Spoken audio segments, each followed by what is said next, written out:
पीछे हटने को तैयार नहीं है। संसद में आज भी राहुल गांधी से माफी की मांग को लेकर बीजेपी ने जबरदस्त हंगामा किया, तो विपक्षी दलों ने भी अडानी मामले में जेपीसी जांच की मांग को लेकर नारेबाजी की। शोर शराबे के कारण दोनों सदनों की कार्यवाही मंगलवार तक के लिए स्थगित हो गई। पूरी रिपोर्ट देखिए। टिप्पणियों पर सरकार द्वारा की गई संसद में आप नहीं बोलने देंगे, हम लोग बाहर ही आवाज उठाएंगे। अब तो होलिएस्ट नाम हो गया इस देश का अडानी, तो ये चलने वाला है नहीं। सरकार सदन को नहीं चलाना चाहती क्योंकि इस सरकार का लोकतंत्र में विश्वास नहीं है। विपक्ष के पास कोई एजेंडा नहीं, कोई कार्यक्रम नहीं, कोई मुद्दे नहीं। छठवें दिन भी संसद में हंगामा, दोनों सदनों में गूंजा नारा। लोकसभा में सत्तापक्ष की नारेबाजी, राहुल गांधी को मांगनी ही होगी माफी। राज्यसभा में विपक्ष के जुबान पर जेपीसी जांच के दायरे में क्यों नहीं अडानी। संसद की कार्यवाही शोर शराबे में गुम हो गई। अटकलें थी, उम्मीद थी, आशाएं थी, संभावनाएं थी।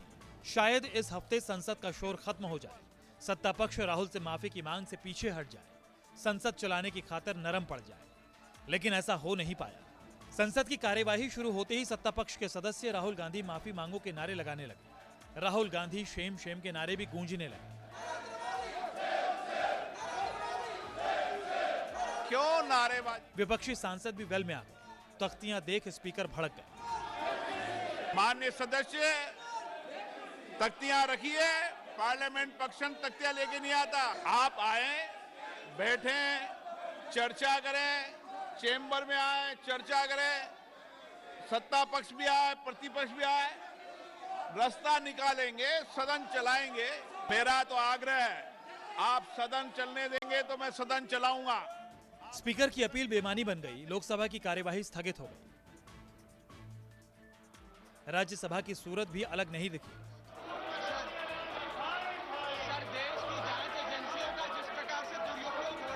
पहले दोपहर तक, फिर अगली सुबह तक के लिए स्थगित हो गई।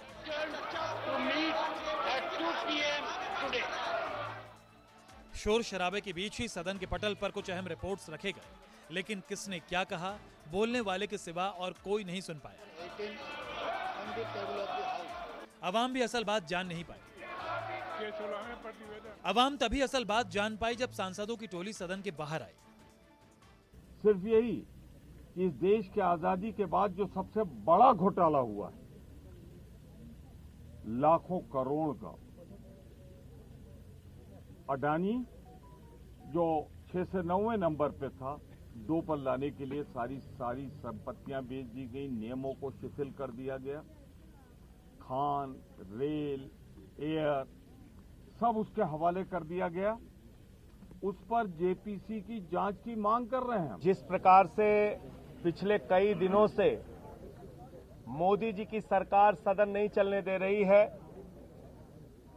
अडानी पर जेपीसी की जांच कराने से भाग रही है, ऐसा लगता है कि भारत के प्रधानमंत्री आदरणीय नरेंद्र मोदी जी इंडिया के प्रधानमंत्री नहीं है, अडानी के प्रधानमंत्री हैं। हम तो चलाना चाहते हैं, इसलिए हम उनको रिक्वेस्ट भी किया है। वो कह रहे हैं कि क्यों ऐसा है कि आपके लोग भी आप माफी मांगना चाहिए ना, माफी नहीं मांगते हैं तो कैसे चलेगा। लोगों को भय ये है कि अगर जेपीसी की गठित हो जाएगी और जेपीसी के द्वारा जांच होगी तो जो अडानी और सेंट्रल गवर्नमेंट के बीच नेक्सस है, ये खुल जाएगा। सरकार का एक कार्यक्रम शुरू हुआ, अडानी समूह को बढ़ाओ कार्यक्रम, उसमें भी ईडी, सीबीआई, आईटी का इस्तेमाल कर बाकी सारे इंडस्ट्रियलिस्ट को दरकिनार कर अडानी समूह को पूरा बढ़ावा मिला।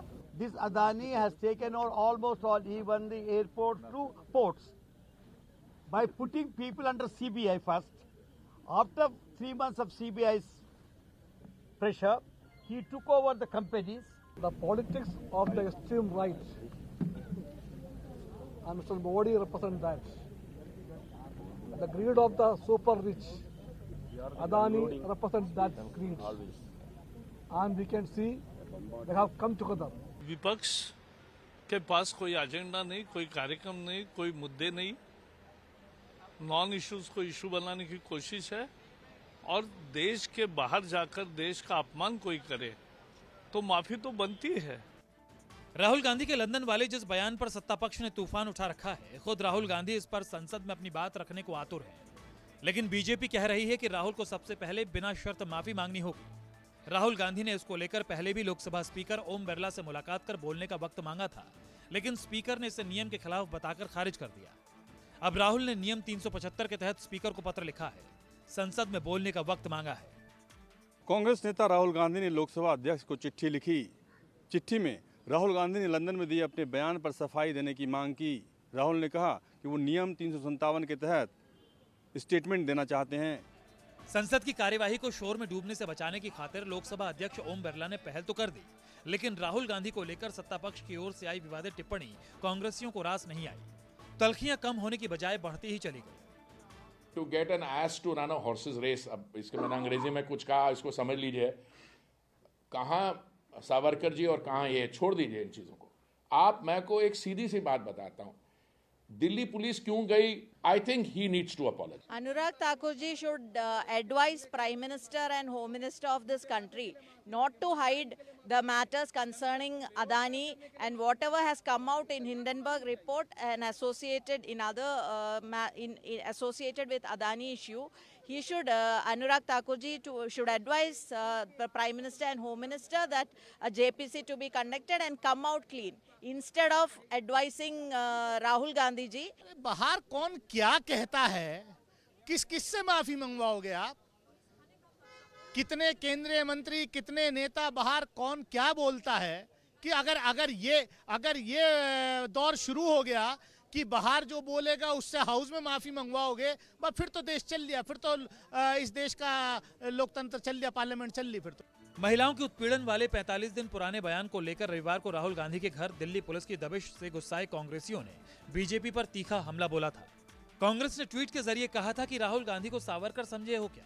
हरदीप पुरी ने जब मीडिया से इस बाबत सवाल दागा तो मंत्री महोदय ने विवादित बयान दे डाला।